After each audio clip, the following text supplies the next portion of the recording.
Hi, everyone. Welcome to the Immigration Lawyers Podcast, episode number 204, with one of my favorite guests, Liam Schwartz, who's always been very kind enough to come and contribute to the magazine and come to the show to talk about one of his specialties, which is consular processing, dealing with Department of State. So we're going to talk a lot about that in a moment. But before we start, I do want to remind everybody that the magazine is out, Immigration Lawyers Toolbox magazine. Issue number 2 is out. Issue number 3 is coming out in a few weeks. Hopefully in a few weeks, a lot of work to finish it up, but go to immigrationlawyerstoolbox.com/magazine to check that out. There's a lot of information for both new practitioners and seasoned practitioners in there, and a fun quiz that Liam did, which we're going to talk about.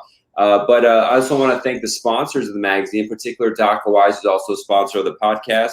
DocaWise is an all-in-one form and case management system, firm management system. It helps out a lot for people, whether you're a small firm or a bigger firm. They have a lot of employment-based technology coming out to help you out. If you want to get additional 10% off their annual plan, go to immigration-lawyers-podcast and use the code Immigration Lawyers Podcast and help you out.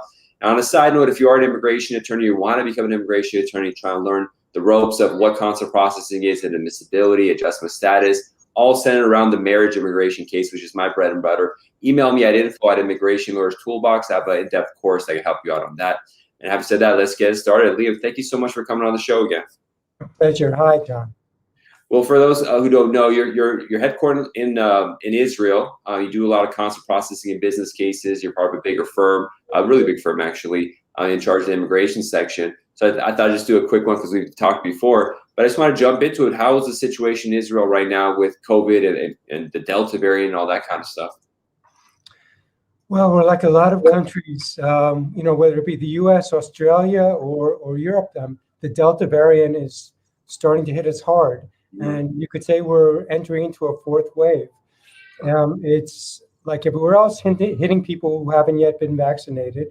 And it's posing a threat to the reopening of schools in September. It's, of course, impacting the visa application process as well, as you'd expect. And beyond that, Israel is now reinstating tighter entry requirements into the country, new quarantine demands, and there are also new requirements about wearing masks in closed quarters as well.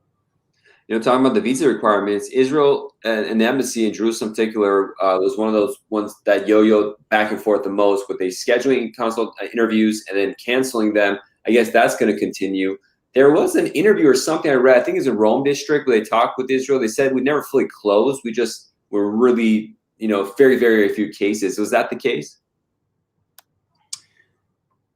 They were speaking diplomatic talk, I think. They don't want to admit that they were actually closed. So they're saying, well, we were always kind of open, providing minimal services, which is true. That was the situation. But gosh, it was awfully hard to get any kind of appointment. And it still is. So maybe that's a good transition to or segue to what are the priorities now of the consulates, whether in Jerusalem or elsewhere? As and as most of your viewers will know, if we take a macro look about what's happening in the world of consular processing, almost every single American consular post suffers from huge backlogs and really manpower problems. And the manpower problems relate to State Department policy back in February, March of 2020, in basically allowing anybody at any consular post who wanted to go back to the States to go back. Wow. And this was actually opposed or in opposition to the in-embassy internal plans that they had. What if there's planning for what if there's an emergency? Who are our essential workers that we can't release no matter what happens? But actually, the State Department said, forget the plans, just let anybody get back to the States who wants to get back to the States. So the end result was that many of the essential consular workers were not working. It's very hard to do remote visa processing from the U.S., and they're still suffering from that problem. That's one of the primary reasons for the backlogs even today. I didn't know that was that. I thought they just shut down. They're hanging out, in the city waiting for things to cool off, not realizing that it was that open-ended for the return. It kind of goes against like kind of the ethos of the embassy is, we buckle down, kind of like the Alamo, we stay until the end kind of thing. But hey, if people are afraid and they want to be with their families in these kind of situations. But as you know, the Department of State in a new way of transparency did create a website that for the last couple of months lists the amount of backlogs, and they're past 500,000 immigrant visa cases that are documentally qualified. So, tell clients you're going to wait. There's just no way around it unless we could prove some sort of emergency situation and moving ahead of the line, which is I doubt. You got to have some sort of extreme situation built to get in front of that line, I imagine. There has to be something extraordinary to get the consular post to put your client ahead of everybody else's client. Yeah. Really, you have to show that, the benefit of putting my client's application ahead of everybody else is not just limited to my client, but it will benefit some other interest of the United States. Yeah. It's really, really hard to prove. So in most cases, 99% of the time, it's just not going to work, unfortunately. You do a lot of cases like E2 cases. Are you seeing a slowdown in these cases, or people coming and then realizing that it's not clear if an interview is going to happen, when it's going to happen, that kind of thing, and causing them to just hold off on the case? Let's talk about Israel specifically, and then other posts more generally. Okay, in Israel, E2 applications are handled exclusively by the consulate in Tel Aviv, and Tel Aviv is continuing to adjudicate E2s almost as quickly as they did pre-COVID. Wow. Okay? Wow. So talk about prioritization, right? And one of the reasons for that is that Tel Aviv only does non-immigrant visas. So all the immigrant visa work is with Jerusalem, who, by the way, I have to say, immigrant visa processing in Jerusalem is going extremely well. They said they would prioritize it. They did prioritize it. And the communications with the immigrant visa section in Jerusalem have never been as good as they are now, ironically. Right? Yeah. But back to Tel Aviv. So if you're an E2 applicant, you'll be able to submit a request either for company qualification or for an employee E2 work visa for an approved company and be processed within a very reasonable time.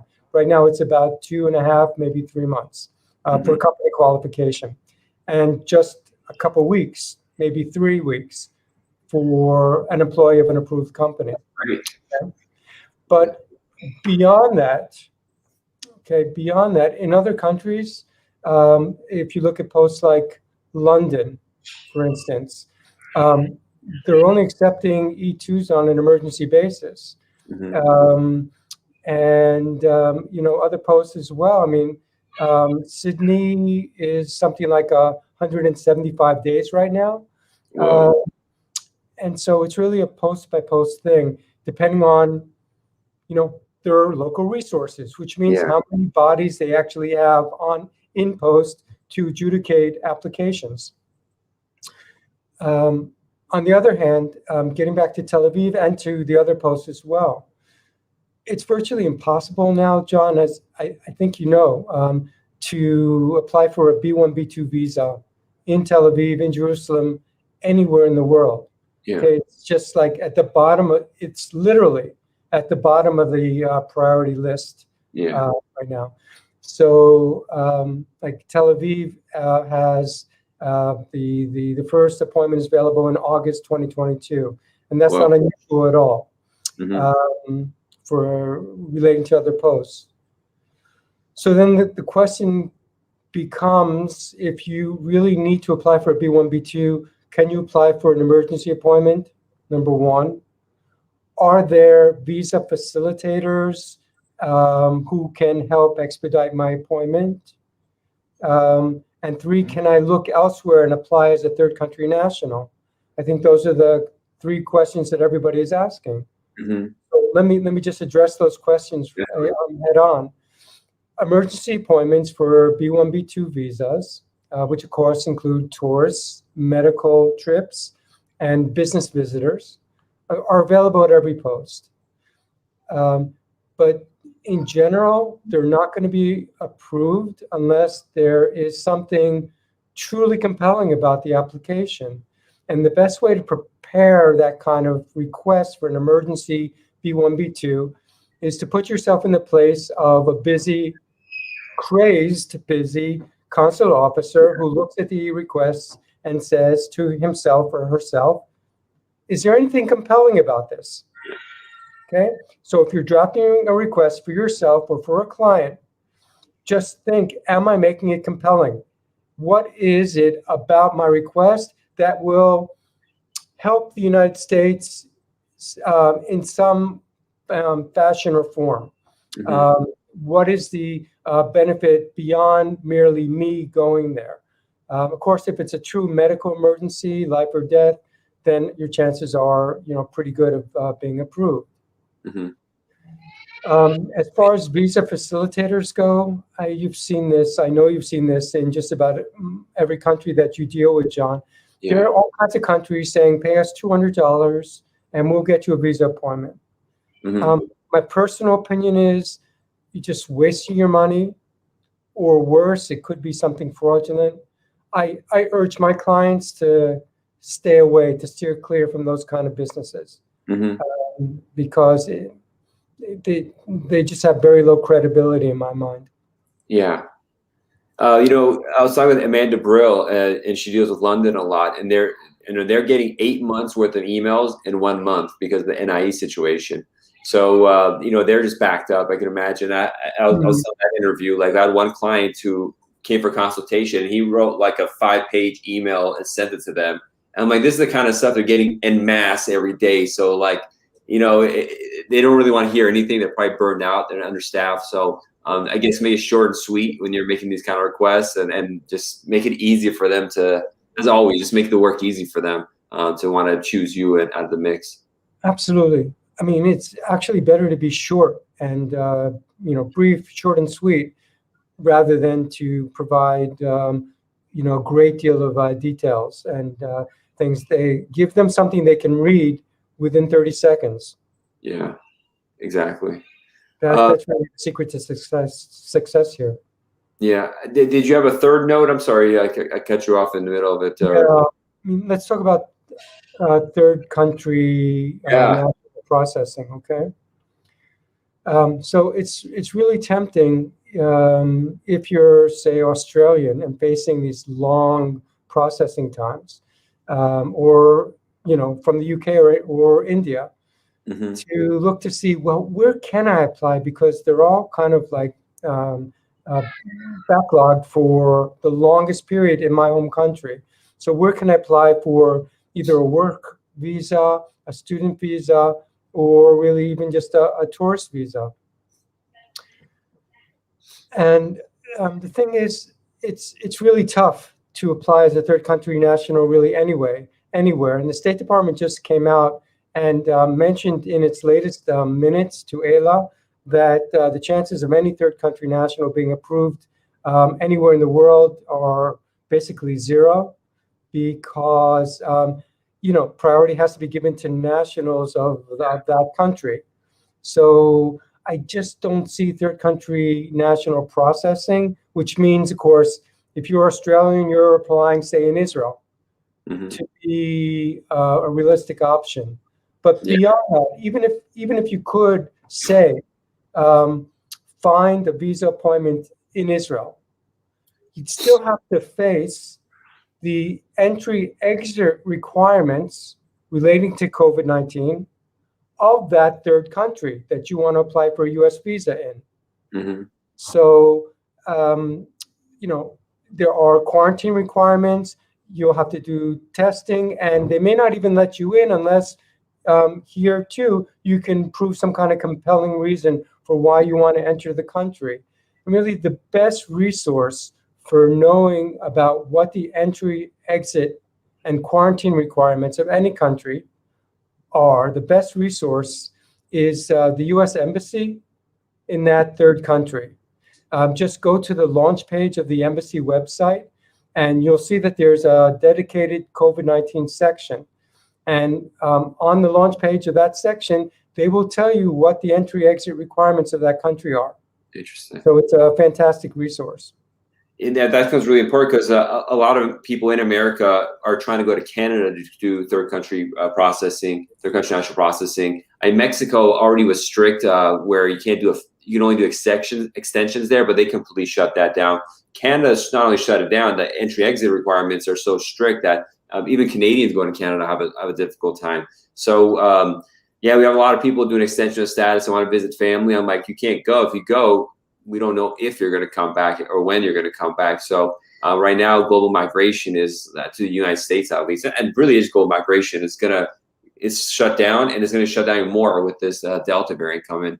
We're really at the forefront of this whole COVID issue and how it interacts with individual lives and the work that we do. Mm-hmm. Exactly. I do want to go back to something that you mentioned before, though, John, about B1, B2 visas. Mm-hmm. And about having scheduled an appointment and then seeing it canceled, really sometimes just days before the appointment. Yeah. So one of the big issues here that I'm not sure, like, how do we advise our clients about? The State Department is not doing the right thing and giving priority to canceled appointment individuals. So that if, for instance, John, you have a tourist visa appointment in Mumbai for August 2nd, and it's canceled on July 29th, you're back in the general pool and you have to schedule a new appointment. They won't give you priority because you had an appointment and it was canceled. And that's something that I think is just fundamentally unfair, and people should know about. And it's just really, really too bad. The other thing I would add about this is that when you see that there are no appointments available, just one tip that I've seen in Israel and in other posts as well is if you have the patience to hang out on the visa information service, on the platform where you schedule appointments, and just refresh and refresh and refresh several times or more every day, you may see appointments popping up where they didn't exist before. Mm-hmm. So that's a tip. If you have a really urgent need to travel, I mean, we've gotten to that stage where that seems to be like the most intelligent thing that you can do. Yeah, I've been telling, I have fiancé visa cases that are stalled, and I say, listen, I can't go to the website every day and check, but just you guys just do it every day, constantly click on it. Something might open up all of a sudden. We don't know. It really is that bad. And I had a case actually where the calendar system was kind of broken, so I had to email them because I'm like, there's no time for K1. And they're like, oh, sorry, we'll just schedule ourselves. I'm like, this isn't Belgium. I'm like, well, that was weird. But they had a U.S. citizen child together, so we're exempt from the ban. And so the calendar was not just working. So I'm like, I'll email them and ask, and they just automatically did one. And they did it pretty fast. It was like 2 weeks out. And so we barely had time to get stuff together. And it was interesting as the person went to the interview, and the officers even admitted, they said, we haven't done one of these cases in a year. So we're kind of rusty. Please bear with us. It took a lot longer to get it all together, but they're able to do it. So it's just, I mean, it's a new game. So there's always something you could try and may or may not work and maybe worth doing. But especially checking the calendar is time consuming. You definitely have clients just on their own do it if you're not going to do it on your own at the firm repeatedly. Absolutely. Mm-hmm. Absolutely. So Liam, I want to talk more about yourself. What are your plans for, where we hit the 6 month mark, we're in the 7th month of the year? How does the next 6 months look for you? What are the goals you have? Could you talk a little about the structure of your firm? Because you're at a larger organization. You're in the immigration section. But how does that interaction happen with the rest of the firm? And then what are your personal plans with regards to the business the next 6 months? Well, it's actually an excellent question, John, because I came to this large firm after being a sole practitioner for many years. So I've seen both sides. And I mean, I can say to you and to our colleagues that I've never been happier since moving to this larger firm. And it's mostly because I don't have to do all the employer things anymore. There are people who handle that. In addition to that, there's really, a natural synergy between my corporate immigration practice and the international law department of our firm and the labor and employment department of our firm and the high-tech department as well. Yeah. So that synergy itself creates new work, new opportunities. It's been a fabulous experience. So, I mean, certainly I would recommend to whoever could consider this kind of opportunity for themselves to really, seriously consider it. As far as the next 6 months go, you know what? I think I'm speaking for myself and a lot of our colleagues. I've never been busier than I am right now. Okay. The thing is, I'm not busy with the things I want to be busy with. I want to be busy with E1s, E2s, L1s, O1s. Instead, like I'm busy with those, but I'm especially busy with legal status issues, appointment issues, emergency issues, entry to Israel issues as well. So I do believe that the next half year will see an improvement in the State Department's managing of this crisis. Okay, it's taken the State Department a while to really take the bull by the horns, but it really feels like it is right now, and things are improving. I'll just add that things are improving mostly because many, or if not most, consular posts were facing a huge backlog with American citizens who lived in their home countries, such as particularly in Israel, where the embassy says that 1 out of every 7 Israelis is an American citizen. There was a huge COVID backlog in renewing U.S. passports or applying for new passports or consular reports of births abroad, kind of thing. But now that they've taken a huge chunk out of those U.S. citizen backlogs, they're able to focus more on visa applications for the benefit of you, me, and our clients. So I really think that by December, we're going to be seeing a lot more appointment availability for visas at consulates throughout the world. Very interesting. You mentioned that statistic about 1 in 7 are U.S. citizens. There's this saying that says Israel is like the 51st state. I mean, with that number of voters in that place, in that location, it really is an American bastion. I never realized the numbers were like that, but this makes sense. I mean, there are cities here where English is the predominant, American English is the predominant language. It is a wonderful place. Very interesting. What can I say? Sometimes I feel like I never left. Yeah. Now, has there ever been talk about Israel joining the visa waiver program, ESTA, or is it just too many hurdles to get that started? There's constantly been talk about that, and maybe someday it will actually happen. I think the core issue is the visa denial rate, which is about 5%, and they need to get it down to 3%. But otherwise, it would be a huge boon to Israelis and also to U.S. tourism and business, I believe, as well. Just the same way that when the U.S. and Israel finally agreed on the E2 visa, both for Israeli investors going to the U.S. and American investors coming to Israel, it just proved a huge boon. And the Israelis have taken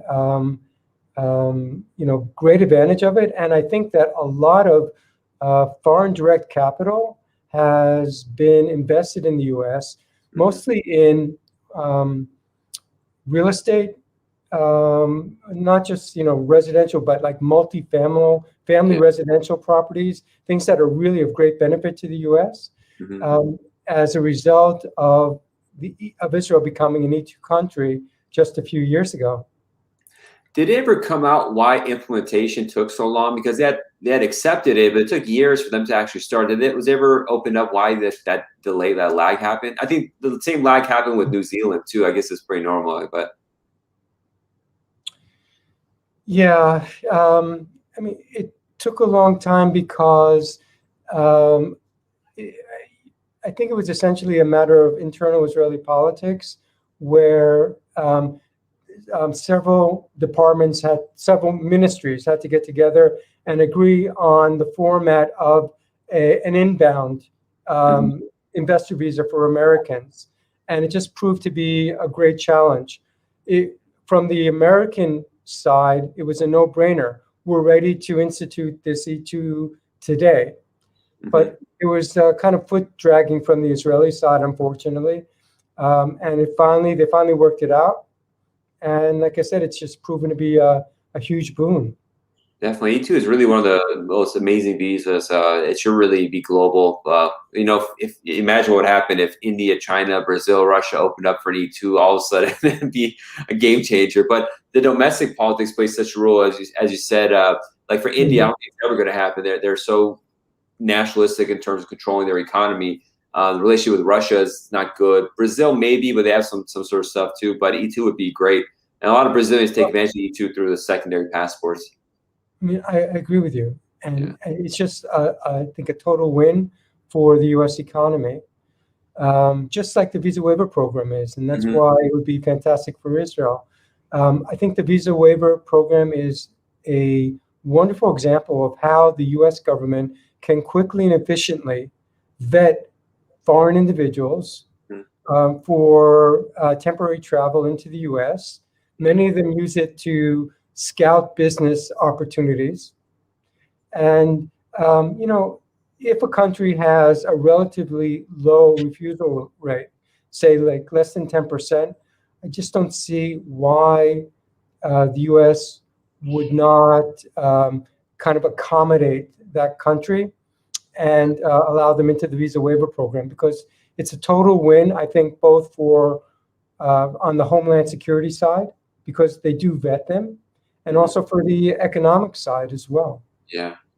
I mean, if you had visa waiver in Israel, you could bypass the scheduling of the B1, B2. They could just come here and because Israel's not subject to any bans right now. So, hopefully they get working on this stuff. It'll make everything smoother. Liam, thank you so much for coming on again. Thank you for the great, interesting article you did. You submitted an article at Consular Quiz, which is really fun. If you're a practitioner, definitely check it out on the Toolbox Magazine issue 2. Liam has a question, a quiz about concept processing, which is really informative. Not only is it fun, you'll learn a thing or two that can help your practice. Definitely check it out. Liam, thanks so much for always coming on the show and everything you've done and all the information you share. You have several pages where you have good information, including LinkedIn, but Twitter as well, I believe. Because I'm always consuming information. I'll see your name, I'll read it, I kind of get lost where it is. But what's the best place for people to actually, the number one place I see you is on the listserv, especially the ALA listserv where you post comments. That's where I usually get it. If people want to just reach out, follow you online and communicate with you, what's the best way to do that?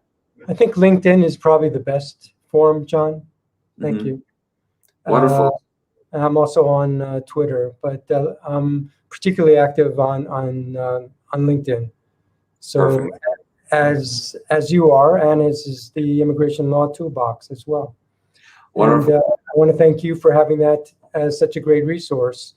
I'll just maybe end by maybe with this tip. I mean, just last week, the Immigration Law Toolbox sent out a consular alert, which I used myself, on how to access Department of State visa statistics. And it's really, that visa statistics webpage is a really valuable resource if you want to check out how many non-immigrant visas by visa classification a particular consular post has issued in a particular month. It's a valuable resource for a number of reasons, and it's great also for comparing how they were pre-COVID, during 2020, and where they are today as well. Yeah, I mean, it really is eye-opening sometimes when you see it. Like, I have a case, I'm going to do fiance visa in Peru, and I was debating whether they should get married, and I checked out the stats. They weren't giving any K1s for like a year. But they started in the last 2 months issuing them. It's like, okay, I would have just said get married, but we could do the fiance because they didn't want to get married so quickly. They wanted to have a wedding in the U.S. Usually I don't like doing K1s, I say just get married, but the statistics really open my eyes to see how it is. There's some lag. There's like 2 or 3 month lag in there, but it's definitely something that I think it's even more just as important as the visa bulletin. Just to go in there and analyze it and see the data. And I'm trying to make a lot of I don't have time, but I want to do a lot of charts and statistical analysis of this information because it's a huge pool of data that, if it was properly analyzed, could give a lot of heads up for people. So that's one of my long-term or short-term, medium-term goals, is to figure out a way to analyze that data and create a lot of good charts and information from it. Absolutely. Right. Thank you, Liam. I appreciate it. Thanks so much. You have a great one. John, you too. Thank you. Bye-bye now.